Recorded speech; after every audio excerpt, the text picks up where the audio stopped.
नमस्कार दोस्तों, ICA case app पर आपका स्वागत है और मॉडर्न हिस्ट्री का हस्ताक्षर में आनंद एंग्लो मराठा वॉर के अगली वीडियो के साथ आपके सामने आया हूं। दोस्तों, मुझे उम्मीद है कि जो पिछला वीडियो आपने देखा होगा उसमें मराठे कौन थे और मराठों में जब तक सतारा यानी राजा शासन करते रहे उसका इतिहास क्या था। इसके बाद जब शाहू जी के समय सत्ता का परिवर्तन हुआ, सत्ता का केंद्र बदला और सतारा से पुणे आया और फिर हमने वहां पर पेशवाओं का इतिहास देखा। तो पिछले वीडियो में आपको मराठा साम्राज्य और मराठा राजनीति के विषय में बहुत कुछ मालूम चल चुका होगा। जहां तक मुझे याद है कि मैंने अपना पिछला वीडियो समाप्त किया था पानीपत के युद्ध में। ठीक है, पानीपत के युद्ध से को थोड़ा सा रिकॉल करके आज हम अपनी क्लास की शुरुआत कर लेते हैं ताकि पिछली क्लास से हमारी ये क्लास सिंक भी हो जाए और हम कंटेंट को एक डायरेक्शन में आपको डिलीवर भी कर पाए। पानीपत के युद्ध का परिणाम यह हुआ कि मैंने आपको बताया कि मराठे अर्श से फर्श पर आ गए। केवल एक गलती ने मराठे की पूरी जनरेशन को खत्म कर दिया। अगर मैं आपको पिछली स्लाइड्स के कुछ इमेजेस जो मेरे पास अभी भी मौजूद हैं, इस वीडियो में भी मैंने रखी उनको, उसमें अगर आपको दिखाऊं तो आप कैसे देखेंगे कि पानीपत के केवल एक युद्ध में ही आपके कितनी जानें चली जाती हैं। सदाशिवराव भाऊ जैसे कमांडर नहीं रहते, शमशेर बहादुर जैसे कमांडर्स नहीं रहते, बालाजी बाजीराव जैसा पेशवा इस सदमे से जो है मृत्यु को प्राप्त होता है और उसका पुत्र जो सबसे वरिष्ठ पुत्र था विश्वास राव, उसे मृत्यु प्राप्त होती है। ठीक, अब यहीं से जो है हम शुरू कर सकते हैं आज की अपनी अगली क्लास और जहां पर हम पेशवा बनते देखते हैं किसको, माधव को। ठीक है, पानीपत के बाद माधव राव आपके अगले पेशवा बनते हैं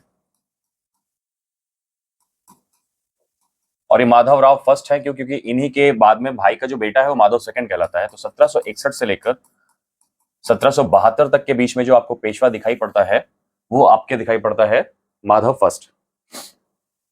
अक्सर हमारे बड़े बुजुर्ग एक बात कहते हैं कि पूत सपूत तुका धन संचय और पूत कपूत तुका धन संचय। यदि औलाद काबिल हो, लायक हो, जैसे मैं आपको देखता हूं सीधा साधा डिसेंट सब, तो मेरे पिता मुझे धन जोड़कर मेरे प्यारे छात्रों, मैं हूं ऐसा, आप विश्वास करो। तो ये विश्वास मानिए कि अगर औलादे काबिल हो तो पिता को धन जोड़ने की कोई आवश्यकता नहीं, और औलाद अगर नाकाबिल हो तो पिता कितना भी धन जोड़ ले वो एकदम मिट्टी में मिला देगा। यहां पर आगे बात समझ लो, मैं जिस माधव की फर्स्ट की बात कर रहा हूं ये कपूत नहीं, ये सपूत था। और माधव फर्स्ट आपके ये समझिए कि मराठों ने जितनी क्षति आपके सही थी पानीपत के प्रथम युद्ध में, उसको अपने इन 11 वर्षों के दौरान लगभग उस क्षतिपूर्ति की स्थिति में आ चुके थे। ये दुर्भाग्य है इसका कि ये केवल 11 वर्ष जो है आपके मराठा रहा, पेशवा रहा। ठीक है, ये दुर्भाग्य था मराठों का। परंतु अगर कहीं माधव फर्स्ट लंबे समय तक पेशवा रह जाते तो ईस्ट इंडिया कंपनी नाम की कोई भी ब्रिटिश कंपनी भारत पर कभी राज न कर पाती। ये बात आप भी मान लीजिए। मैं ऐसी बातें क्यों कह रहा हूं आप ये समझिए।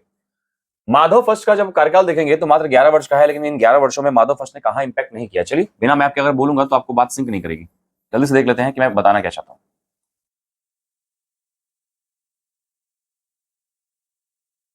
देखिए, माधव फर्स्ट जब आपके सत्ता में आता है तो सबसे पहले तो ये समझ लीजिए कि 1765 की इलाहाबाद की संधि आपको याद है।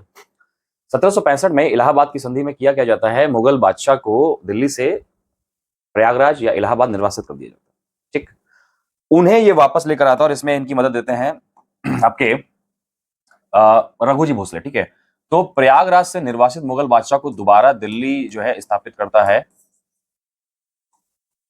ये आपके माधव। ठीक है, तो सबसे पहली उपलब्धि अगर माधव के बारे में पूछी जाती तो ये कि बादशाह को क्या किया इसने, पुनः दिल्ली में स्थापित किया। और इनको हटाया किसने था, इनको हटाया था ईआईसी ने, और इनको पुनः स्थापित कौन कर रहा है दिल्ली में, आपके माधव फर्स्ट। ये पहली बात थी।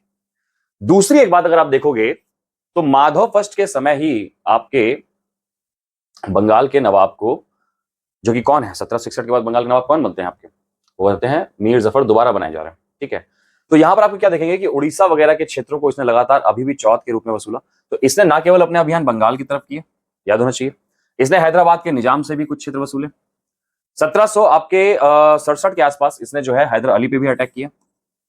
ठीक, यानी जो कुछ मराठे खोए थे वो सब कुछ लौटा के देगा। और इसके अलावा राजपूत जो क्षेत्र आपके मुक्त किए जा रहे थे, उन राजपूत क्षेत्रों में जो है रघुजी भोसले की मदद से और जो महाजी सिंधिया हैं उनकी मदद से इन्होंने काफी जो है आपके 1761 के पानीपत के युद्ध को बाउंस बैक करने में या जो नुकसान हुआ है उसकी क्षतिपूर्ति करने का प्रयास किया। बस दुर्भाग्य ये था कि क्षय रोग से इनकी मृत्यु हो जाती है। किससे, क्षय रोग से इनकी मृत्यु हो जाती है। और इनके बारे में ब्रिटिश जो आपके कमांडर थे ग्रांड डफ, है ना, ब्रिटिश कमांडर ग्रांड डफ इनके बारे में ये कहते हैं कि मराठों को पानीपत के युद्ध से उतनी क्षति नहीं हुई थी जितनी माधवराव के असामयिक मृत्यु से। ये ग्रांड डफ का कथन था माधव फर्स्ट के बारे में। ठीक है, तो मैं ये मान सकता हूं कि मराठों का ये अंतिम महान पेशवा थे। मराठों के माधव जो हैं ये अंतिम महान पेशवा के रूप में आपके सामने आते हैं। ठीक है, अब यहां से जो स्थितियां बनती हैं वो बड़ी कॉमिक।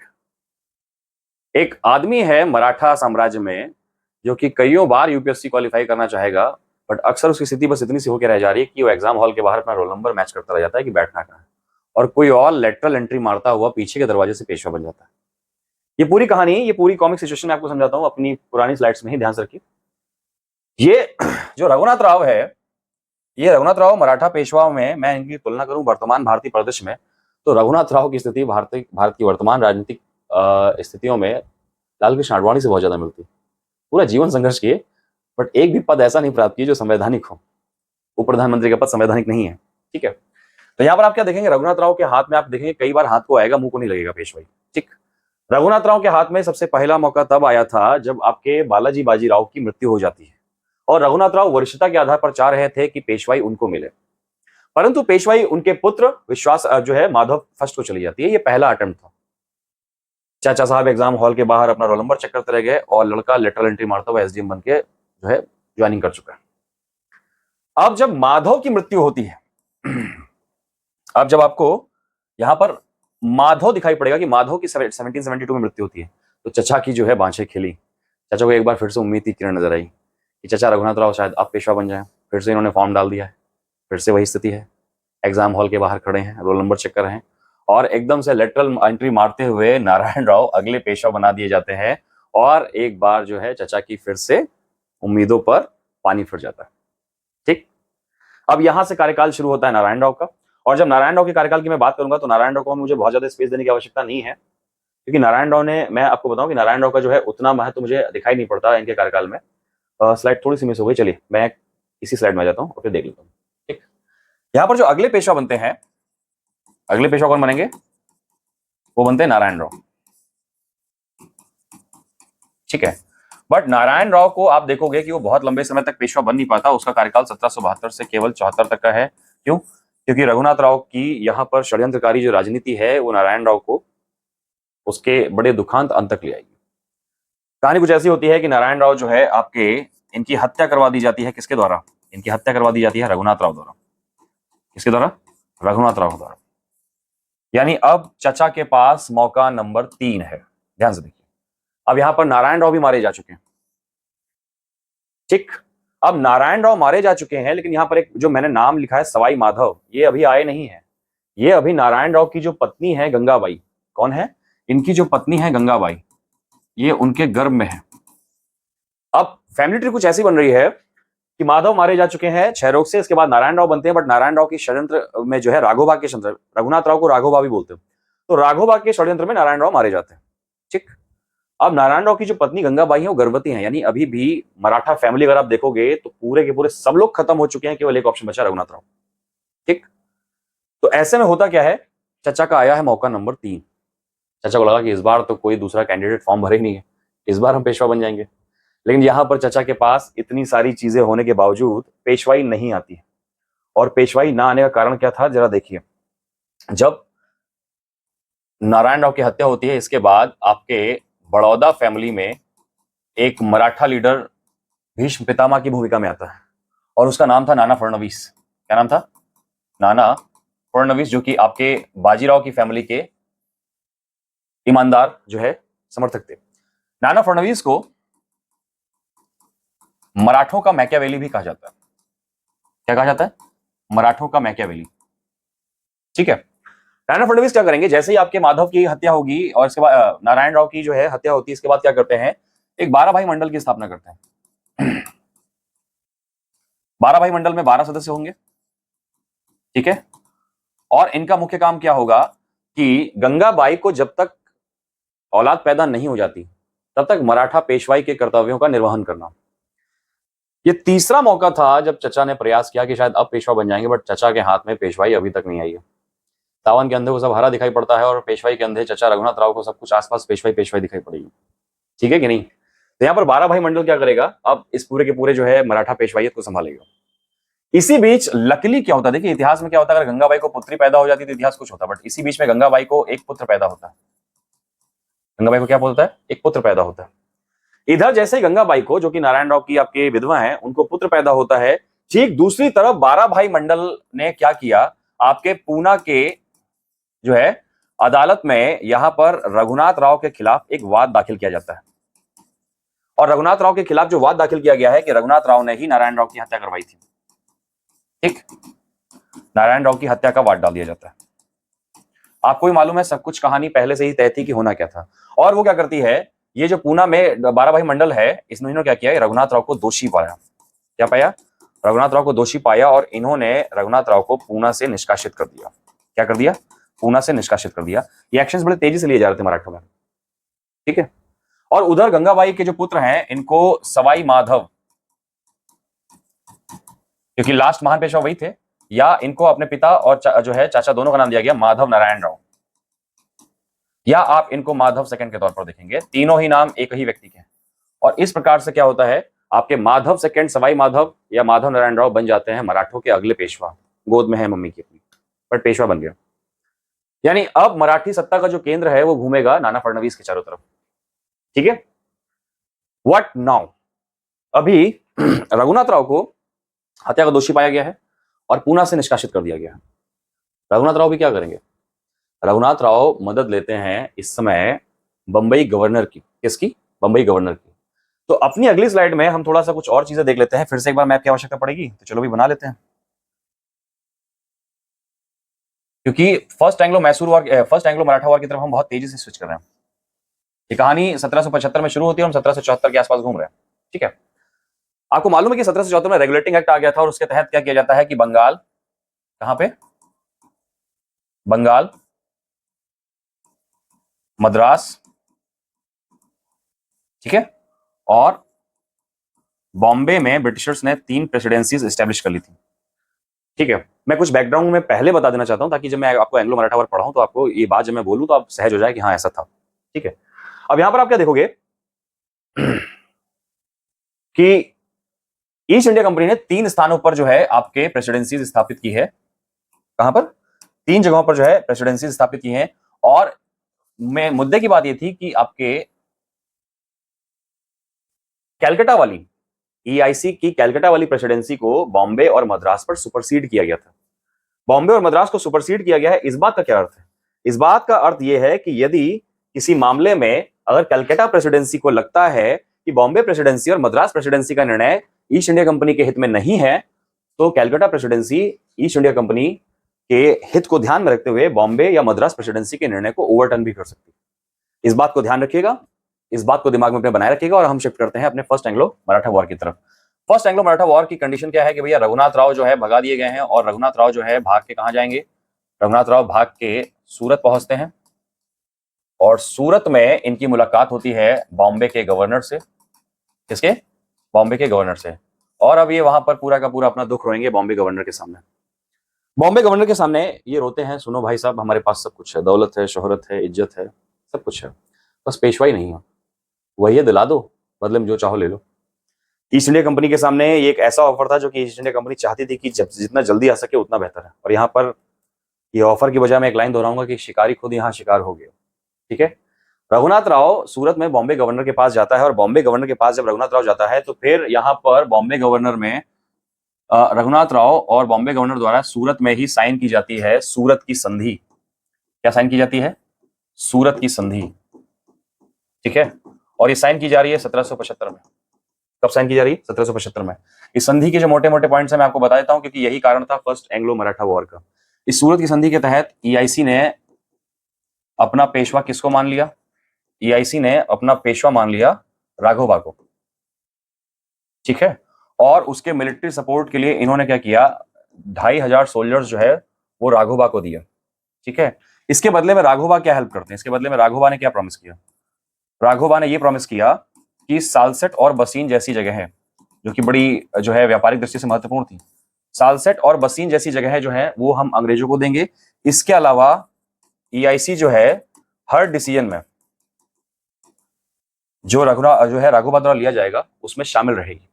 ठीक है, सो दैट्स हाउ आपके क्या होगा, सूरत की संधि जो है साइन कर ली जाती है। और जब सूरत की संधि साइन की जाती है, इसके बाद क्या होता है, राघोबा को 2500 की सेना दी जाती है और राघोबा ये 2500 की सेना लेकर पहुंचते हैं कहां, पुणे पर आक्रमण करने। ठीक, और जब वो पुणे पर आक्रमण करने निकलेंगे, बस ठीक वहीं से शुरुआत हो जाती है आपके किसके, फर्स्ट एंग्लो मराठा वॉर की, फर्स्ट आंग्ल मराठा युद्ध की। ठीक है, और ये लड़ा जाता है 1775 से 1782 के बीच में। ध्यान से देखिए। चलिए, 1775 में जब आपके राघोबा की सेना बढ़ती है पुणे के पेशवा पर अटैक करने, तो अपने प्रथम प्रयास में ईस्ट इंडिया कंपनी की जो सेना है वो मराठों के ऊपर एक बड़ी डिसाइसिव विजय हासिल करती है। ठीक है, क्या करती है, एक बड़ी डिसाइसिव विजय हासिल करती है। बट यहां पर कहानी कुछ अलग हो जाती है जब युद्ध की स्थिति आती है। कहानी अलग ऐसे होती है कि भाई साहब, आपके जैसे ही इसके पहले की बॉम्बे गवर्नर आपके नानाजी फडणवीस से कोई संधि करें, इसके ठीक पहले ही जब ये युद्ध चल रहा होता है, इसकी जानकारी वॉरेन हेस्टिंग्स को जाती है, जो कि कलकत्ता में बैठा है। और वॉरेन हेस्टिंग्स ने सूरत की संधि को ही नल एंड वाइड बता दिया। ठीक है, और सूरत की संधि को नल एंड वाइड बताते हुए उसने अपटन को भेजा कि जितना जल्दी हो सके बॉम्बे गवर्नर से बोलो अपनी अकल मत दौड़ाए और मराठों के मामले में ना कूदे। ठीक, तो अपटन को भेजा जाता है कि भाई साहब एक काम करो, आप जो है ये जो बॉम्बे गवर्नर हैं इनको अपना डिसीजन बदलना पड़ेगा, और अपना डिसीजन बदल के क्या करना पड़ेगा कि भैया किसी प्रकार से इस जो युद्ध से जो है अंग्रेजों को बाहर आना पड़ेगा। ठीक है, अब इसके बाद क्या किया जाता है, इसके बाद तुरंत एक संधि की जाती है कैप्टन अपटन के बीच में और माधव नारायण राव के बीच में। ठीक है, तो 1775 में युद्ध शुरू होता है और कैप्टन अपटन के इंटरफेरेंस की वजह से। चलिए यहां पर देख लेते हैं, प्रथम आंग्ल मराठा युद्ध का कारण क्या था। सिंपल सी बात है, कारण था आपके सूरत की संधि। कारण क्या था, सूरत की संधि। ठीक है, और यहां पर सबसे पहला क्या होता है, 1776 में इस युद्ध में साइन की जाती है ट्रीटी ऑफ पुरंदर। क्या साइन की जाती है, ट्रीटी ऑफ पुरंदर, पुरंदर की संधि। ठीक, पुरंदर की संधि आपके अपटन और नाना फडणवीस के बीच में होती है, जिसके तहत कई निर्णय महत्वपूर्ण लिए जाते हैं। ठीक है, पुरंदर की संधि में जो महत्वपूर्ण निर्णय लिए जाते हैं 1776 में, वो जरा आप देख लीजिए कि क्या होता है। ये वो स्थान है जहां पर, या ये वो जगह है, या ये वो परिस्थिति है जहां पर मराठे अपना युद्ध हारे हैं, परंतु ईआईसी की तरफ से, कैलकाटा ईआईसी की तरफ से जो है इनको काफी मदद दी जा रही है। और संधि की शर्तें कुछ ऐसी हैं कि भैया आपके पेशवा यानी ईआईसी अपना पेशवा किसे माने, ईआईसी अपना पेशवा माधव राव को माने। ठीक है, तो इस राघोबा का क्या करें, इन्होंने बोला कि भैया इस राघोबा को तो ये काम करो, आप 25,000 रुपए की पेंशन दो। ठीक है, और 25,000 की पेंशन देकर इसको कोपरगांव, जो आपके वर्तमान गुजरात में एक जगह है, कोपरगांव निर्वासित कर दो। ठीक है, इसके अलावा क्या करो, इसके अलावा एक दूसरे के विजित क्षेत्र वापस लौटा दिए जाए, एक दूसरे के विजित क्षेत्र वापस कर दिए जाए। ठीक है, तो ये आपके युद्ध का सबसे पहला ब्रेक, मैं बोल सकता हूं कि पहला ब्रेक कहां पर लाया गया, युद्ध का सबसे पहला ब्रेक लाया गया पुरंदर में। अभी संधि तो साइन कर ली गई और ऐसा लगा कि चलिए भाई हाँ, सारा का सारा मामला जो है शांति हो जाएगा। बाकायदा 12 लाख रुपए मराठों ने पे भी किए। ठीक है, 12 लाख रुपए जो है मराठों ने पे भी किए, परंतु यहां पर एक गड़बड़ हो जाती है नाना फडणवीस से। नाना फडणवीस के पूना दरबार में एक फ्रेंच जो है आपके एम्बेसडर आता है, और उस फ्रेंच एम्बेसडर को नाना फडणवीस की तरफ से जो वेलकम किया जाता है वो ईस्ट इंडिया कंपनी को किसी भी तरह से रास नहीं आता। ठीक, 1789 में फ्रांस की क्रांति चल रही थी, उसके ठीक पहले की घटना है। ठीक है, तो अब यहां पर आप क्या देखोगे कि भैया बकायदा जो है फ्रांसीसी एम्बेसडर को ज्यादा इज्जत देने के इस घटना को इस तरह से देखा गया कि नाना फडणवीस जो है कहीं ना कहीं अंग्रेजों के बजाय फ्रांसीसियों से ज्यादा झुक रहे हैं। और इसी वजह से क्या होता है कि lack of communication, lack of trust की वजह से इनके बीच में संबंध फिर से खराब हो जाते हैं। और 1776 में इस पुरंदर की संधि का कोई जो है मुनाफा नहीं रहता है, ये संधि टूट जाती है और युद्ध फिर से शुरू हो जाता है।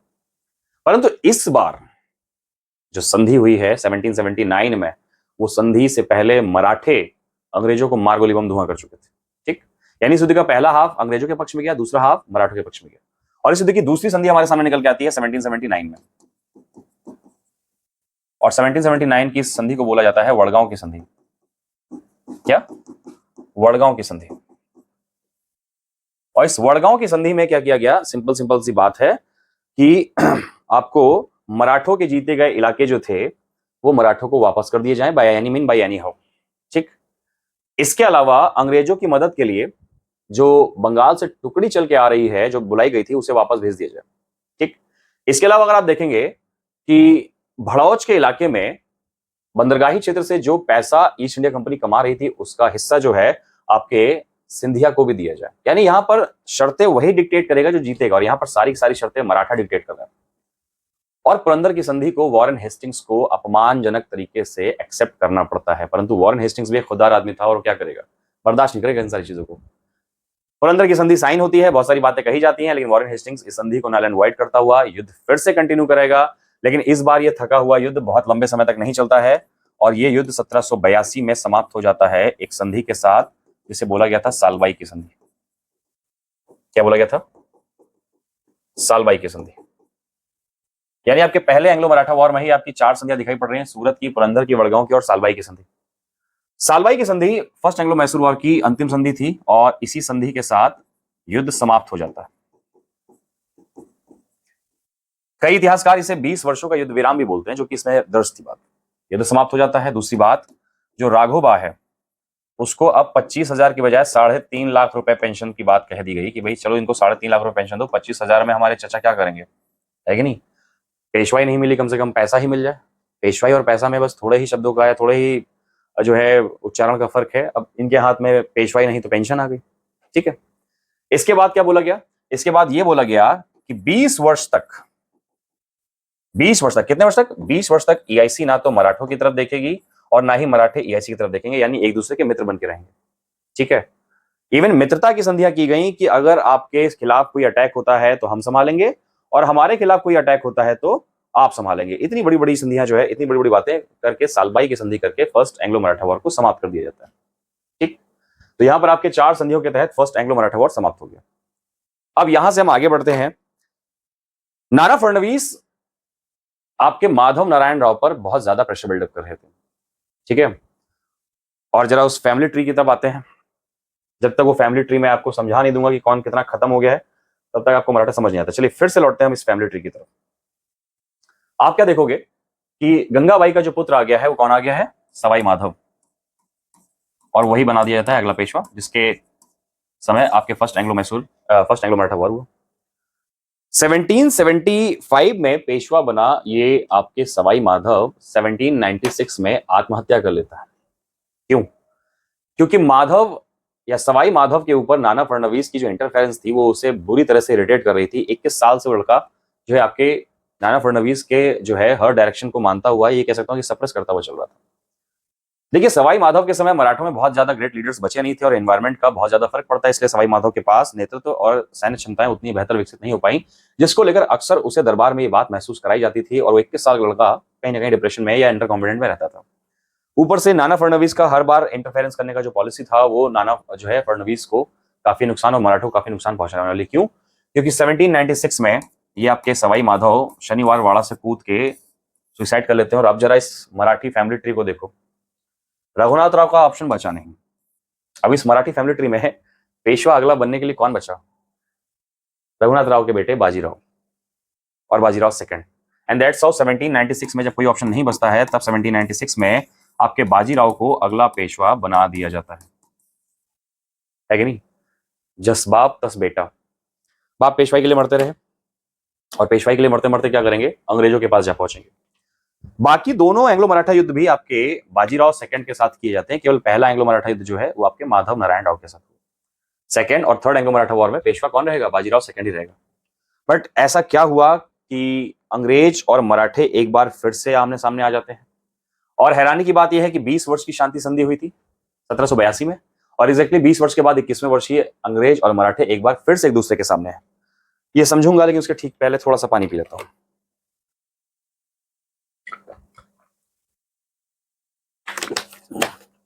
कहानी आगे लेकर चलते हैं। यहां पर कहानी क्या बन चुकी है? नया पेशवा बाजीराव सेकंड बन चुका है। कौन बन चुका है? नया पेशवा बाजीराव सेकंड बन चुका है। ठीक है, अच्छा लास्ट स्लाइड में मैं आपको बता दूं, क्योंकि एग्जाम हॉल में कई बार क्वेश्चन पूछे जाते हैं, तो एग्जाम हॉल में अगर आपके क्वेश्चंस मेरे बनाए गए नोट्स अगर नहीं फंस रहे हैं तो पढ़ाना बेकार हो जाता है, बात तो समझ ही रहे हैं आप। ठीक है, तो यहाँ पर जो मैंने आपको फर्स्ट एंग्लो मैसूर जो मराठा वार पढ़ाया है, यहाँ पर ध्यान रखिएगा कि जो सालबाई की संधि साइन करवाई गई है, इसमें बहुत बड़ी भूमिका थी आपके महाजी सिंधिया की, क्योंकि सिंधिया परिवार के थे। कौन थे? महाजी सिंधिया ने मराठों की तरफ से ये संधि साइन की थी। ये सवाल आया है, मुझे याद आ गया, मैंने इसलिए आपको बता दिया। ठीक है, अब आगे बढ़ जाते हैं। आगे बढ़ने पर हमें पता चलता है कि नया पेशवा बाजीराव सेकंड बन चुका है, लेकिन उस समय तक मराठों की कंडीशंस में कितना परिवर्तन आ चुका है ये देख लीजिए। पेशवा बाजीराव सेकंड बन चुका है और एक तरफ आपके महाजी सिंधिया, ठीक है, और दूसरी तरफ आपके नाना फडणवीस। अगले 4 वर्षों के भीतर इन दोनों की ही मृत्यु हो जाएगी। नाना फडणवीस भी ऑफ हो चुके हैं, महाजी सिंधिया भी ऑफ हो चुके हैं, यानी अब मराठों की एक पूरी पूरी जनरेशन जो ग्रेट लीडर्स की थी वो समाप्त हो चुकी है। और रघुनाथ राव पर या बाजीराव सेकंड पर अपने पिता का पूरा पूरा प्रभाव था, लक्षण और कुलक्षण दोनों का। समझ रहे हैं? यहां पर पेशवा बाजीराव सेकंड को कोई भी मराठा पेशवा उतनी इज्जत नहीं देता, उतना सम्मान नहीं देता जितना इसके पहले के पेशवाओं को मिलती। कारण इसके अपने लक्षण भी थे। अब यहां पर एक कहानी ये बदलती है कि जैसे ही आपके बालाजी ये जो आपके बाजीराव सेकंड पेशवा बनते हैं, कई ऐसे दूसरे मराठा सरदार थे जो कि इनको उतना अधिक ना मानते हुए अपना जो है राजनीतिक विस्तार करने के बारे में सोचेंगे। और अपने इस राजनीतिक विस्तार के बारे में जिन्होंने सबसे पहले सोचा वो थे आपके इंदौर के होलकर्स। कौन थे? होलकर्स। ठीक है, मराठा संघ का एक सिंपल सा नियम था कि जब भी कभी किसी मराठा संघ के मराठी सरदार को अगर कहीं किसी महाज यानी अभियान पर जाना होता था तो उसे पेशवा की अनुमति लेनी होती थी, और न केवल पेशवा की अनुमति, यदि युद्ध से जो भी लाभ हुआ है उसे सब में बराबर बांटना होता था, या एटलीस्ट पेशवा का जो भाग है उसे देना होता था। यहां पर होलकर्स ने क्या किया? होलकर्स के इस समय जो कमांडर थे वो थे जसवंत राव होलकर। कौन है? जसवंत राव होलकर। मैं आपको सेकंड एंग्लो मराठा वॉर के पहले की सिचुएशन बता रहा हूं कि सेकंड एंग्लो मराठा वॉर की सिचुएशन तैयार कैसे हुई। यहां पर जसवंत राव होलकर ने अपने भाई विट्ठू जी होलकर के साथ एक बड़ी योजना बनाई। दोनों का ही नाम याद रखिए, विट्ठू जी होलकर और जसवंत राव होलकर। दोनों ने अपने इस होलकर साम्राज्य का जो है प्रसार करने की सोची। और जब वो प्रसार करने की सोचेंगे तो ध्यान से देखिएगा, आपके जसवंत राव होलकर बढ़ेंगे नॉर्थ की तरफ राजपूताने को जीतने के लिए। ठीक है, और विट्ठू जी होलकर बढ़ते हैं दक्षिण की तरफ आपके दक्कन के क्षेत्र को जीतने के लिए, और इसकी परमिशन वो बाजीराव सेकंड से नहीं लेते। ठीक है, जबकि नियम क्या था कि परमिशन भी लेनी थी, बातचीत भी करनी चाहिए। बट यहां पर वो मराठों की वो जनरेशन ही समाप्त हो चुकी है जो एक दूसरे के से इतना संपर्क स्थापित करे, एक दूसरे का इतना सम्मान करे। पूना कमजोर होता जा रहा था और होलकर नई मराठा ताकत के रूप में उभरना चाह रहे थे। अब एक बड़ी दुर्घटना तब हो जाती है जब 1801 में आपके विट्ठू जी होलकर जब दक्कन के अभियान में थे तो पुणे में इन्हें बुलाया जाता है, और पुणे में बाजीराव सेकंड द्वारा क्या करवाया जाता है? विट्ठू जी होलकर की हत्या करवा दी जाती है। Can you imagine what is happening? Vitthu ji Holkar आपके होलकर युवराज हैं, और ये होलकर्स कौन है? मराठा संघ के सबसे मजबूत स्तंभ, और मराठा संघ के सबसे मजबूत स्तंभ के युवराज की हत्या करवाई जा रही है बाजीराव सेकंड द्वारा। विनाशकाली विपरीत बुद्धि। ठीक है, और यहां पर क्या होगा कि बाजीराव सेकंड द्वारा है कि नहीं, विट्ठू जी होलकर की हत्या करा दी जाती है। किसकी? विट्ठू जी होलकर की हत्या करा दी जाती है। अब ये बात क्या जसवंत राव होलकर किसी भी तरह से बर्दाश्त करेंगे क्या? नहीं करेगा ना। तो जसवंत राव होलकर क्या करेगा? अपने राजपूताने अभियान को छोड़कर वो सीधा सीधा बढ़ जाता है पूना की तरफ। कहां की तरफ? पूना की तरफ। होलकरों की बढ़ती शक्ति के खिलाफ मराठों में एक ऐसा भी सरदार था जो कि इनकी बढ़ती शक्ति होलकर्स की बर्दाश्त नहीं कर पा रहा था, और वो कौन था? वो था आपके ग्वालियर में बैठे सिंधियाज, है ना। ये ग्वालियर में बैठे सिंधियाज कभी भी होलकरों के साथ मित्रवत व्यवहार नहीं कर पाए, आपस में उलझे रहा करते थे। तो जैसे ही आपके ये देखेंगे कि जसवंत राव होलकर अपनी सेना लेकर पुणे बढ़ रहे हैं, सिंधिया भी अपनी सेना लेकर पुणे बढ़ जाएंगे इनकी मदद के लिए। और अब यहां पर 1801 में एक तरफ है आपके पुणे के पेशवा की सेना, दूसरी तरफ है सिंधियाज। ठीक है, और इनके खिलाफ युद्ध करने आया है जसवंत राव होलकर। आप इमेजिन कीजिए क्या स्थिति हो सकती है। एक तरफ पुणे का पेशवा है जो कि सबसे मजबूत स्तंभ है, उसको मदद करने सिंधिया आया है, उसके खिलाफ आया होलकर। बट डिसाइसिवली इस युद्ध में होलकर्स ने क्या किया? पुणे के पेशवा और सिंधियाज को मार गोली बम धुआं कर दिया। ठीक है, और यहां पर अगर बाजीराव सेकंड को हटा दिया गया है तो किसी ना किसी को तो पेशवा बनाया जाएगा ना। तो अब यहां पर दबे छुपे कुछ पेशवा आ जाते हैं। रघुनाथ राव का एक दत्तक पुत्र था अमृत राव। कौन था? अमृत राव। ये किसका दत्तक पुत्र था? ये दत्तक पुत्र था रघुनाथ राव का। ठीक है। उस अमृतराव के बेटे विनायक राव को क्या करेगा, ये आपके होलकर्स या जसवंत राव होलकर, JRV JRH, जसवंत राव होलकर ने विनायक राव को नया पेशवा बना दिया। क्या किया, नया पेशवा अपॉइंट कर दिया। अब मजेदार बात यह है कि जसवंत राव होलकर ने विनायक राव को नया पेशवा अपॉइंट कर दिया है, तो ये बाजीराव सेकंड कहां गया? ये बाजीराव सेकंड भाग के पहुंचा बसीन। ये बाजीराव सेकंड जो है ये कहां, ये भाग कर पहुंचता है बसीन। ठीक। और विनायक राव अब एक औपचारिक पेशवा के तौर पर पुणे में राज करना शुरू करते हैं। सवाल आपके मन में ये उठना चाहिए कि क्यों जसवंत राव होलकर पेशवा नहीं बने? जसवंत राव होलकर खुद पेशवा इसलिए नहीं बने क्योंकि ये मराठा संघ का अपमान होता और पेशवा पद का अपमान होता। क्यों? क्योंकि पेशवा पद किसी चित्पावन ब्राह्मण के लिए ही संरक्षित रखा गया था। ये एंगल भी काम कर रहा है। तो जसवंत राव होलकर नहीं चाहते थे कि वो खुद पेशवा बने और पूरा का पूरा मराठा संघ सिंधियाओं के नेतृत्व में आकर उनके खिलाफ अटैक कर दे। ठीक है, इस वजह से जसवंत राव होलकर ने एक पपेट पेशवा वहां पर बैठा दिया, विनायक राव को। ठीक, अब इनको देख लेते हैं। इनके अब्बा जान जो थे रघुनाथ राव, वो भी भागकर कहां पहुंचे थे? अंग्रेजों के पास। और आपके बाजीराव सेकंड भी कहां पहुंचते हैं? अंग्रेजों के पास ही पहुंचते हैं। और यहां पर कहानी में अब एंट्री ले चुका है सेकंड एंग्लो मराठा वॉर का गवर्नर जनरल, और वो आ चुका है 1799 में। कौन? Lord Wellesley. कौन आ चुका है? Lord Wellesley. और लॉर्ड वेलेजली का नाम आपने क्यों सुना है? लॉर्ड वेलेजली का नाम आपने सुना है सहायक संधि के लिए, सब्सिडरी अलायंस के लिए। ठीक है, 1799 में लॉर्ड वेलेजली जब आता है तो कर्नाटक और हैदराबाद के नवाबों से जो है सहायक संधि जो है साइन करवा चुका है। टीपू सुल्तान से उसने ऐसा बोला, बट टीपू सुल्तान ने जो है अमिताभ बच्चन ने रजनीकांत स्टाइल में बोल दिया कि 10 दिन का भेड़िए की जिंदगी से अच्छा है 1 दिन का शेर का जिंदगी। रॉबर्ट, ये जो आपके जो है लॉर्ड वेलेजली, बहुत कूल आदमी था। टीपू सुल्तान से बोलता है कि एक काम करो टीपू, फिर तुम 1 दिन जियो। और 1799 में क्या करता है, वो मैसूर को, यानी टीपू सुल्तान को पराजित करके मैसूर से भी सहायक संधि कर चुका था। और अब बारी है मराठों की। 1802 में सेकंड एंग्लो मराठा वॉर का जो है मैदान तैयार किया जा रहा है। कहां तैयार किया जा रहा है? बसीन में। बसीन में क्या किया जा रहा है? बसीन में वेलेजली की मुलाकात हो रही है बाजीराव सेकंड से। और बाजीराव सेकंड अब बसीन में साइन करते हैं बसीन की संधि, जो कि बनती है आपके सेकंड एंग्लो मराठा वॉर का कारण। बसीन की संधि क्या थी? इस बसीन की संधि को आप ये कह सकते हैं कि मराठा पेशवा बाजीराव सेकंड ने बसीन में सहायक संधि हस्ताक्षर कर ली। सहायक संधि क्या थी? अगर मेरे प्यारे भाई बहनों को नहीं मालूम है तो मैं जल्दी शॉर्ट एंड समराइज बता सकता हूं। हालांकि ये संधि मैं अलग बताऊंगा आपको अलग तरीके से, बट चूंकि यहाँ पर शायद शब्द आ गया है तो मैं बताता हूँ कि सहायक संधि क्या है। देखो सिंपल सी बात है, इसको अनऑर्गेनाइज्ड तौर पर सबसे पहले डुप्ले लेकर आया था, लेकिन इसको ऑर्गेनाइज तौर पर पेपर वर्क करते हुए कौन लेकर आया? गवर्नर जनरल लॉर्ड वेलेजली लेकर आया। वेलेजली सहायक संधि में करता क्या था? यदि किसी भारत के कमजोर देशी रियासतों को सैन्य मदद की आवश्यकता होती थी तो सैन्य मदद की आवश्यकता पूरी करने की, यानी आपके मिलिट्री सप्लाई करने के लिए सहायक संधि को जाना जाता था। बट इस मिलिट्री सप्लाई के बदले में अंग्रेज क्या करते थे, वो बड़ा सुनना इंपॉर्टेंट है।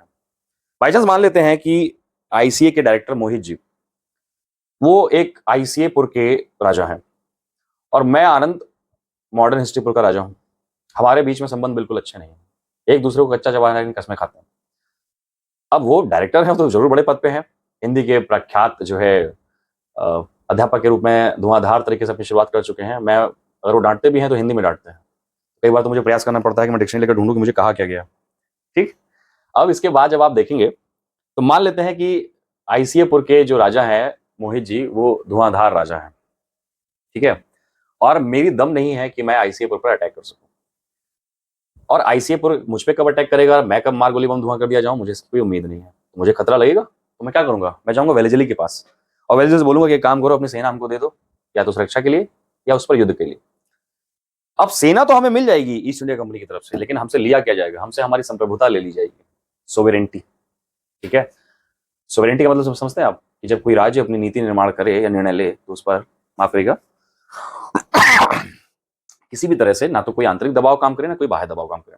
पाकिस्तान एक स्वतंत्र देश है परंतु सोवरेन नहीं। क्या हो रहा है यहां पर? होगा ये कि वेलेजली सेना देने के बदले क्या क्या लेगा हमसे, जरा ये समझिएगा। ईस्ट इंडिया कंपनी इंग्लैंड से कुछ हैंडसम से सिपाही भेज रही है भारत में कंपनी की सुरक्षा के लिए। उनकी पेमेंट की जिम्मेदारी बनती है ईस्ट इंडिया कंपनी के लिए। सहायक संधि के तहत वेलेजली अपनी पूरी की पूरी ब्रिटिश सेना को कई रियासतों में डिप्लॉय कर देगा। क्यों? क्योंकि जो भी राजा सहायक संधि साइन करता था, जितनी भी मिलिट्री उसके यहां पर रहती थी, उसका खर्चा उस राजा को उठाना है। तो कंपनी ला रही है सेना अपने काम के लिए और उसका खर्चा उठा रहा है कौन? भारतीय राजा। अपनी मौत का सामान हम खुद पे कर रहे हैं। ये थे हम। तो ईस्ट इंडिया कंपनी क्या करेगी? ये वेलेजली की जो सहायक संधि है, ये ब्रिटेन को जो मिलिट्री का खर्चा है उससे थोड़ी सी निजात दिलवाएगी। और इसके बदले ले क्या लेगी? इसके बदले पूरी की पूरी हमारी विदेश नीति ले लेगी। अब सहायक संधि हस्ताक्षर करने वाला कोई भी राजा किसी भी दूसरे राजा से बातचीत करने से पहले ईआईसी से बातचीत करेगा। ईआईसी जिससे चाहेगी उससे आप संधि कर सकते हैं, ईआईसी जिससे चाहेगी आप उससे युद्ध कर सकते हैं। ईआईसी बोलेगी इससे मित्रता करो, आपको मित्रता करनी पड़ेगी। ईआईसी बोलेगी इससे युद्ध करो, आपको युद्ध करना पड़ेगा। यानी कुल मिला के बाजीराव सेकंड ने जब बसीन की संधि साइन की है या की होगी, तो इसका मतलब सिर्फ इतना रह गया कि बाजीराव सेकंड केवल पूना का पेशवा बन के रह गया, कोई ताकत नहीं रह गई उसकी। एक था राजा, एक थी रानी, दोनों मर गए, खत्म कहानी। याद रखना ये कहानी पूरी तरह से झूठी है। राजा के पास रानी हो ना हो, सेना होनी चाहिए। रानी के बिना राजा जी लेगा, सेना के बिना राजा शब्द ही नहीं एग्जिस्ट करता।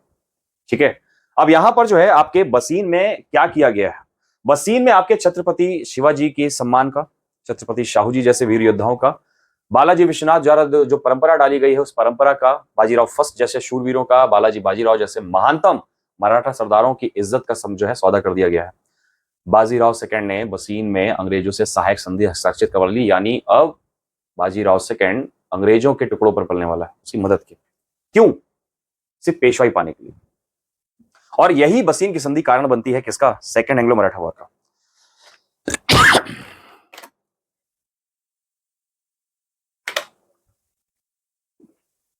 सेकंड एंग्लो मराठा वॉर, ध्यान से देखिए, या द्वितीय आंग्ल मराठा युद्ध, ये चलता है 1803 से लेकर 1806 तक। और शुरुआत कर लेते हैं। सेकंड एंग्लो मराठा वॉर का कारण क्या था? कारण था बसीन की संधि। और बसीन की जो ये संधि है, ये किसके द्वारा साइन की जा रही है? ये साइन की जा रही है वेलेजली और बाजीराव सेकंड के बीच में, बाजीराव सेकंड के बीच में। ठीक, अब बाजीराव सेकंड को सहायक संधि के तहत क्या किया जाएगा? 1802 में जब सहायक संधि हस्ताक्षरित की जाएगी, इसके बाद कुछ सही समय का वेट किया जाएगा और फिर बाजीराव सेकंड को क्या किया जाएगा? एक सेना दी जाएगी और बाजीराव सेकंड ये सेना लेकर पहुंचता है अप्रैल 1803 में पुणे। और पुणे में इस समय पेशवा, पॉपेट पेशवा कौन था? विनायक राव। विनायक राव ने बिना किसी सत्ता की चुनौती दिए हुए, बिना किसी विवाद के क्या किया? गद्दी छोड़ दी और अप्रैल 1803 में एक बार फिर से पेशवा बन जाता है बाजीराव सेकंड, जो कि पूना में आ चुका है। मराठे सरदार पूना में किसी भी ऐसे आदमी को बर्दाश्त नहीं कर सकते जो लकवा मारा हुआ हो और जिसको उठने भर के लिए भी अंग्रेजों के 2 सिपाहियों की आवश्यकता।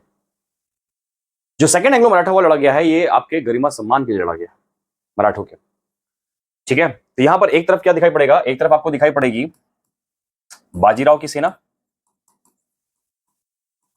ठीक है, और इसको सपोर्ट करती ईआईसी। और दूसरी तरफ आपको कई मराठा सरदार दिखाई पड़ेंगे, जिसमें आपको दिखाई पड़ेंगे सिंधिया, माफ करिएगा, इसमें आपको दिखाई पड़ेंगे नागपुर के भोसले और सिंधिया। ये वही सिंधिया है जो कि उसकी पेशवाइयत को बचाने के लिए जो है होलकरों से लड़ गए, और ये वही सिंधिया है जो अब सीधा सीधा सामने है किसके? मराठों के। इस युद्ध में एक तीसरी मराठा ताकत भी लड़ी थी और वो थी होलकर, लेकिन वो होलकर ताकत इनके साथ एक संग में लड़ते हुए नहीं लड़ी थी। जरूर तीसरी ताकत होलकर लड़ी है, लेकिन भोसले और सिंधिया के त्रिगुट में ये नहीं लड़े। क्यों? क्योंकि सिंधिया और होलकर कभी एक दूसरे के साथ रह नहीं सकते थे। ठीक है, क्लियर है कि नहीं? तो ऐसे में क्या होगा? आपके द्वितीय आंग्ल मराठा युद्ध की शुरुआत 1802 में हुई, बाजीराव जो है बसीन की संधि के साथ हो चुकी है। बट बसीन की संधि जो है, या ये जो दूसरा युद्ध शुरू हुआ है, इसमें भी अंग्रेज काफी मजबूत स्थिति में आ चुके थे। और अंग्रेज मजबूत स्थिति में कैसे आ जाएंगे, जरा ये देख लीजिए।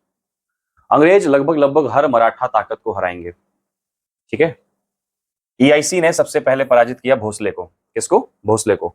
और भोसले को जब पराजित करेंगे तो इनके साथ साइन की जाती है देवगांव की संधि। कहां की? देवगांव की संधि। और देवगांव की संधि जो है दिसंबर 1800 जो है आपके 3 में ही साइन करा के इनको चुप करा लिया जाता है।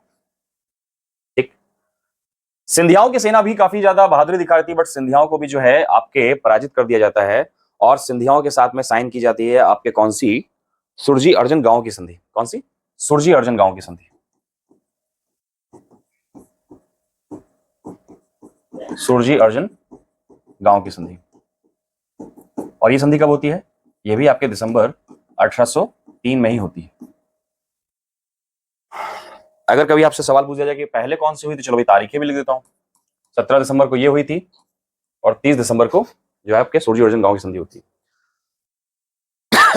मराठा पेशवा के सामने आपके मराठी भोसले और सिंधिया को झुकते देखकर होलकर का खून खौल गया। और होलकर का खून क्यों खोला है? होलकर का खून सिर्फ इसलिए खोला है क्योंकि मराठों की बदनामी चारों तरफ हो रही थी कि मराठे आपस में एक दूसरे को मारकाट करने में लगे पड़े हैं, बट कुछ उखाड़ नहीं पा रहे। ठीक है, इन हालातों में क्या होगा? इन हालतों में कहानी ऐसा की जाती है कि होलकर्स इस युद्ध में किसी के समर्थन नहीं, अपने मराठा सम्मान को बचाने के लिए जो है युद्ध करते हैं, लेकिन ये बेवजह का प्रयास था और फाइनली 1806 में होलकर्स को भी हार माननी पड़ती है और ये साइन करना पड़ता है इनको राजपुर घाट की संधि। कौन सी? राजपुर घाट की संधि, ठीक है। एंड दैट्स हाउ राजपुर घाट की संधि के साथ जो है आपके सेकंड एंग्लो मराठा वॉर समाप्त हो जाता है। क्लियर है कि नहीं? राजपुर घाट की संधि के साथ जो है या राजघाट की संधि के साथ जो है आपके सेकंड एंग्लो मराठा वॉर समाप्त हो जाता है। अब यहां से हमें आगे बढ़ना है लास्ट और थर्ड एंग्लो मराठा वॉर की तरफ। लास्ट और थर्ड एंग्लो मराठा वॉर जो है मैं आपको बताऊंगा कि मजेदार बात यह है कि बाजीराव फर्स्ट के समर्थन में जो है आपके ये युद्ध लड़ा गया है, ठीक है, सेकंड। लेकिन आप क्या देखोगे कि इस बार ये जो थर्ड एंग्लो मराठा वॉर है ये विशुद्ध रूप से अंग्रेजों और मराठों के बीच में होगा। देखिए, पहले में आपके रघुनाथ राव के साथ कंपनी लड़ी मराठों के खिलाफ, दूसरे में आपके बाजीराव के साथ दूसरे मराठों के खिलाफ लड़ी, लेकिन जो तीसरा युद्ध है ये तीसरा युद्ध बहुत शुद्धतम रूप से एक तरफ अंग्रेज और दूसरी तरफ मराठे ही होंगे। बट तीसरा एंग्लो मराठा वॉर वाला कंडीशन आ कैसे गया, ये सोचने वाली बात है कि नहीं? तो थर्ड एंग्लो मराठा वॉर की शुरुआत हम कब से कब तक देखते हैं? 1816 के आसपास शुरू हो जाती है और 1817 से 19 के बीच में सीधा सीधा हमें जो है लड़ाइयां इसमें देखने को मिलती है, ठीक है कि नहीं? थर्ड एंग्लो मराठा वॉर की तरफ हम जल्दी से स्विच कर जाते हैं। तृतीय आंग्ल मराठा युद्ध, जो कि 1816 से 1819 के बीच में होता है, ठीक। अब इसमें कंडीशंस क्या थी, परिस्थितियां क्या थी, वो देख लेते हैं। क्या 1806 में जब इन्होंने पेशवा बाजीराव सेकंड को बाकायदा पेशवा के तौर पे बैठाया तो उनको लगा कि ये बहुत ज्यादा मुनाफा करके देने वाला है। और ईआईसी ने भी जब पेशवा बाजीराव सेकंड को पेशवा बनाया तो सहायक संधि के बाद पेशवा बाजीराव सेकंड को भी रियलाइज होना शुरू हो चुका था कि सहायक संधि बसीन की करके उसने अपनी पूरी की पूरी स्वतंत्रता खो दी। वो भी कहीं ना कहीं इस घुटन में आ चुका था कि भाई साहब हमें इस तरह की संधि नहीं करनी चाहिए थी। और जब सारे के सारे मराठा लीडर्स को ये रिग्रेट होना शुरू होगा तो फिर से एक बार और आखिरी बार मराठे लीडर्स अंग्रेजों के खिलाफ एक मोर्चाबंदी करेंगे, जिसी का उसका परिणाम था third Anglo Maratha war. But यहाँ पर कंडीशंस ऐसी कैसी आ जाती है कि अंग्रेज बाजीराव सेकंड के खिलाफ चले गए। उसके पीछे कई ऐसी कंडीशंस बताऊंगा जो कि स्वाभाविक थी और कई ऐसी कंडीशंस भी जो कि टाली नहीं जा सकती थी। 1813 में चार्टर एक्ट आता है। 1813 में ब्रिटिश संसद द्वारा चार्टर एक्ट आता है और उस चार्टर एक्ट का परिणाम क्या रखा जाता है? उस चार्टर एक्ट में खास बात जो हमारे इस टॉपिक के लिए फोकस है वो ये है कि आपके ईस्ट इंडिया कंपनी का भारत पर एकाधिकार समाप्त कर दिया जाता है। ईस्ट इंडिया कंपनी का भारत पर एकाधिकार जो मोनोपोली है वो समाप्त कर दी जाती है। इस लाइन का क्या मतलब है? इस लाइन का सिंपल सा मतलब ये है कि अभी तक ईस्ट इंडिया कंपनी जो है वो आपके भारत में एकमात्र ऐसी एजेंसी थी जो कि ब्रिटेन की तरफ से व्यापार करती थी। यानी ब्रिटेन से अगर कोई भारत व्यापार करने आ रहा है तो उसे पहले ईस्ट इंडिया कंपनी का मेंबर बनना पड़ेगा। यानी ईस्ट इंडिया कंपनी एकमात्र संस्था थी जो कि ब्रिटेन से ये अधिकार पत्र लेकर आई थी कि भारत पे वो व्यापार करेगी। परंतु 1813 के चार्टर एक्ट में ब्रिटेन की मोनोपोली समाप्त कर दी गई। उसका केवल और केवल अधिकार, एकमात्र जो मोनोपोली रह गई वो चाय और चीन पर रह गया। यानी 1813 के चार्टर एक्ट का सीधा सीधा अर्थ यह है कि अब भारत में केवल और केवल ईस्ट इंडिया कंपनी नहीं, ब्रिटेन से आई कोई दूसरी कंपनी और ब्रिटेन से आया कोई दूसरा इंडिविजुअल व्यक्ति भी व्यापार करने के लिए स्वतंत्र है। यानी अब मार्केट में कई लोग आने वाले हैं और जब मार्केट में कई लोग आने वाले हैं तो मार्केट क्या करेगी? मार्केट में जो सबसे बड़ा प्लेयर है वो कंसोलिडेशन के लिए सोचेगा।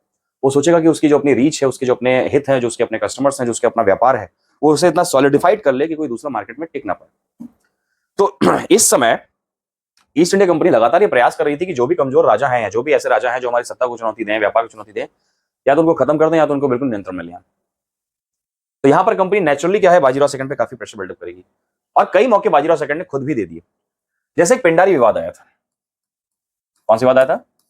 पिंडारी इशू। देखिए, जब वेलेजली आपके सहायक संधि लेकर आया तो 7 से 8 रियासतों के लोगों ने सहायक संधि हस्ताक्षरित कर ली। इसका मतलब था कि उनके अपने राज्यों के जितने भी सिपाही थे वो बिल्कुल नल्ले बेरोजगार हो गए। अब बेरोजगार सिपाहियों में जिनके पास जमीनें थी उन्होंने खेती करना शुरू कर दिया, कोई और काम धंधा पकड़ लिया। कुछ तेजतर्रार सिपाही थे और ये वो सिपाही थे जिनको ये लगता था कि आप जो गले में चैन पहन के मुझे देख रहे हैं या देख रही हैं, वो चैन आपकी नहीं है, वो मेरी। आपके पास कभी आ गई होगी और हम क्या करेंगे? खींच लेंगे। यानी पिंडारी आपके डकैतों का एक समूह था जिसमें हिंदू मुस्लिम सभी प्रकार के भूतपूर्व सैनिक थे, सहायक संधि के मारे हुए। और इन्होंने क्या कर रखा था, आपके बॉम्बे के क्षेत्र में अच्छा खासा आतंक काट रखा था। ये अंग्रेजों की गाड़ियों को लूटते थे और अंग्रेजों को तो ये केवल लूटते नहीं थे, उनकी हत्या तक कर देते थे। इस चीज से ईस्ट इंडिया कंपनी काफी आतंकित थी, और ईस्ट इंडिया जब काफी आतंकित होगी तो क्या करेगी? पिंडारियों के नेता थे करीम खान, चोर चोर मौसेरे भाई। चोर चोर मौसेरे भाई का मतलब क्या है? जिस प्रकार के लक्षण बाजीराव सेकंड के हैं उसी प्रकार के लक्षण करीम खान के हैं। तो भैया ये दोनों आपस के बड़े अच्छे दोस्त थे। दोस्त हो भी क्यों? ऐसे कहते हैं कि गुण मिलाकर शादी की जाती है और अवगुण मिलाकर दोस्ती होती है। जितने तबाह आप उतना ही तबाह कोई दूसरा मिलता है, आप दोनों गहरे दोस्त बन जाते हैं, है कि नहीं? होता है। तो यहां पर क्या होगा कि पिंडारियों को लेकर आपके जो विवाद उत्पन्न होता है उसमें ईस्ट इंडिया कंपनी का यह कहना है कि बाजीराव सेकंड को जो है हमारी मदद करनी चाहिए। बाजीराव सेकंड से आपके इसके लिए जो है बकायदा एक संधि भी की जाती है जो कि कहलाती है ग्वालियर की संधि, है कि नहीं? पिंडारियों के विवाद को लेकर बकायदा एक ग्वालियर की संधि भी करवाई जाती है। परंतु ग्वालियर की यह संधि करने के बावजूद, ठीक है, ग्वालियर की संधि के साथ एक इंपैक्ट ये निकल के आता है कि देखिए सिंधिया जो है वो इस युद्ध में आपको नहीं दिखाई पड़ेंगे, ठीक है। अब पेशवा से एक्सपेक्ट किया जाता है कि भाई चलो ये संधि हम हस्ताक्षर कर लेते हैं और तुम्हें हम हमारी मदद करनी चाहिए, बट यहाँ पर बाजीराव सेकंड क्या कर रहा है? अंग्रेजों की लिटरली कोई मदद नहीं कर रहा। वो गिरफ्तार करवाना चाहता था करीम खान को ईआईसी, बट ये गिरफ्तार नहीं करवाएगा किसी भी तरह से। दूसरा आपके विवाद निकल के आ जाता है बड़ौदा से। दूसरा विवाद कहां से निकल के आता है? बड़ौदा से। क्या होता है बड़ौदा में? बड़ौदा के जो वित्त मंत्री होते हैं गंगाधर शास्त्री, गंगाधर शास्त्री आपके पूना में किसी प्रकार के लेन देन के मामले में आते हैं और पुणे के दरबार में दत्ताजी पिंगले द्वारा क्या होता है? आपके इनकी हत्या करवा दी जाती है बड़ौदा के वित्त मंत्री की। बड़ौदा के वित्त मंत्री की पुणे के दरबार में हत्या, ठीक है, पूना दरबार में हत्या हो जाती है। और ऐसे में जो है ईस्ट इंडिया कंपनी के पास जब बड़ौदा के शासक जाएंगे तो उनको यह आश्वस्त किया जाता है कि ठीक है, दरबार में जिसने भी अपराध किया है आपको जो है उस अपराधी को सौंपा जाएगा। बाजीराव सेकंड से बोला जाता है कि आप अपराधी को सौंप दीजिए, परंतु बाजीराव सेकंड ने किसी भी तरह से आपके जो है ये आपके किसी भी प्रकार का सहयोग करने से इनकार कर दिया। और धीरे धीरे ये देखने लगे अंग्रेज भी कि बाजीराव सेकंड के सुर बदल रहे हैं और बाजीराव सेकंड जो है ईस्ट इंडिया कंपनी से पीछे छुड़ाना चाहता है। और ये बात भी सच है, क्योंकि बाजीराव सेकंड कर क्या रहा था? बाजीराव सेकंड जो है एक गुप्त सेना का निर्माण कर रहा था जो कि बाहर खड़ी है किसके? जो कि बाहर खड़ी है आपके पुणे के। इसके अलावा बाजीराव सेकंड क्या है? आपके कई मराठा लीडर्स से भी बातचीत कर रहा था। और यहां पर जो मराठा लीडर्स अब सामने निकल के आते हैं वो ये कि पेशवा की एक गुप्त सेना पुणे के बाहर तैयार की जा रही है और इस पेशवा का समर्थन करने उतर जाते हैं होलकर और भोसले। कौन? होलकर और भोसले। यानी इस युद्ध में केवल 3 मराठा ताकतें जो है अंग्रेजों के सामने निकल के आती हैं, पुणे का पेशवा, होलकर और भोसले, ठीक है। और इस युद्ध में क्या होगा? इस युद्ध की शुरुआत कैसे होती है? जब आपके पेशवा के बारे में मालूम चलता है कि उनकी गुप्त सेना बाहर निकल के खड़ी है तो ऐसे में सेना सीधा सीधा पुणे की तरफ बढ़ती है, ठीक है। और अब यहां पर जो है आपके सेकंड एंग्लो मैसूर वॉर में जो लड़ाइयां होती है, देखिए वो लड़ाइयां होती हैं खड़की का युद्ध, बैटल ऑफ खड़की, ठीक है। इसके बाद आपको महिदपुर का युद्ध दिखाई पड़ेगा, बैटल ऑफ महिदपुर। इसके बाद आपको जो है सीतलवाड़ी का युद्ध दिखाई पड़ेगा, बैटल ऑफ सीतलवाड़ी। और इसके बाद जो सबसे डिसाइसिव बैटल होती है वो सबसे डिसाइसिव बैटल लड़ी जाती है आपके भीमा कोरेगांव का युद्ध। कौन से युद्ध? भीमा कोरेगांव के युद्ध। ये चारों के चारों युद्ध आपके समर्थित हैं किससे? तृतीय आंग्ल मराठा युद्ध। ये तीनों की चारों लड़ाइयां जो है किसमें लड़ी गई हैं? तृतीय आंग्ल मराठा युद्ध में। खड़की के युद्ध में आपके पेशवा को हराया जाता है। महिदपुर की लड़ाई में आपके जो है भोसले हार जाते हैं, ठीक।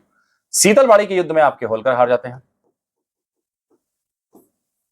मराठा पेशवा एक बार फिर से अंतिम प्रयास करता है, परंतु भीमा कोरेगांव के युद्ध में फाइनली पेशवा दूसरी बार और ये कह सकता हूं कि अंतिम बार पराजित हो जाता है। भीमा कोरेगांव का युद्ध इतना सिंपल नहीं है। भीमा कोरेगांव के युद्ध से महाराष्ट्र की सोशियो जो इंजीनियरिंग है वो बड़ी डिस्टर्ब हुई। भीमा कोरेगांव का जो क्षेत्र है, भीमा कोरेगांव का जो युद्ध है, ये महाराष्ट्र में हर साल की शुरुआत में ही एक सामाजिक विवाद बन जाता है।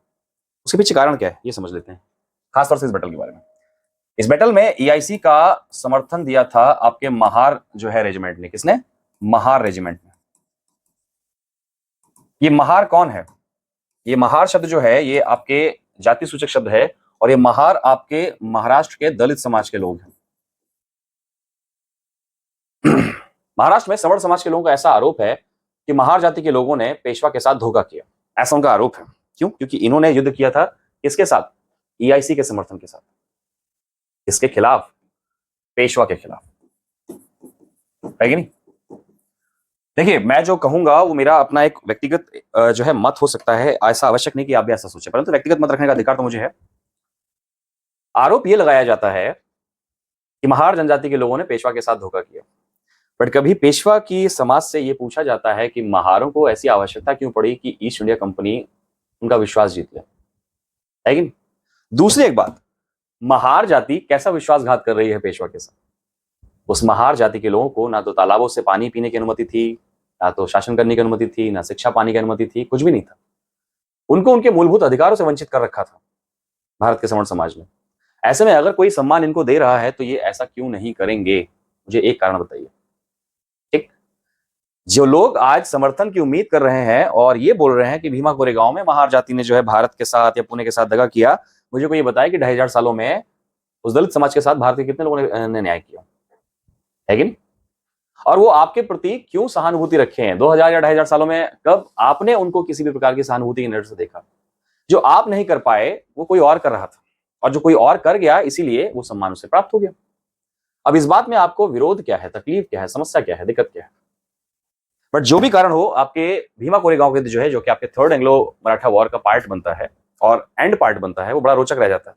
और इसी के साथ क्या होता है, ये युद्ध समाप्त हो जाता है। और इस युद्ध में ये अंग्रेजों के साथ जो अंतिम संधि की जा रही है, वो अंतिम संधि की जा रही है मंदसौर की संधि।